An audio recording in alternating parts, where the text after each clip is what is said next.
अजून त्या जे केसचे अधिकारी आहेत, अधीक्षक, पोलीस अधीक्षक त्यांच्याशी बोलणं झालं नाही माझं. स्वतः भावाशी झालं असेल, पण माझ्याशी झालं नाही. ते भेटायला पण आले नाहीत. पण हे कसं आहे, एक आरोपीची पाठराखण आणि दिशाभूल करण्यासाठी तपास कुणी एकाकडे देत चाललेले आहेत. कारण इथं सानप सरांनाच आरोपी निष्पन्न झाले होते. मग सानप सरांची सीडीआर काढून ह्याच्यात त्यात सानप सर सुद्धा आरोपी होऊ शकतात. ही माझा दावाच आहे ना. मग एसपी सरांनी तात्काळ त्या बांगस सरांचा जबाब घेऊन आरोपींना अटक करावी. एवढीच प्रतिक्रिया आहे की आम्हाला न्यायाची अपेक्षा आहे आणि त्यांनी एक भाऊ म्हणून पुढे आलेले आहेत. जसा सतीश माझा भाऊ आहे, ते बी तसेच भावासारखे माझ्या पुढे आलेले आहेत.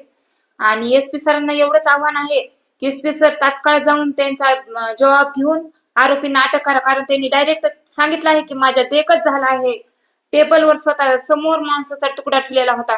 मग डायरेक्ट एवढा फिर्यादी असून तुम्ही का अजून शांत आहात? म्हणून एसपी सरांना एवढंच आहे की जबाब घेऊन आरोपी तात्काळ अटक करा.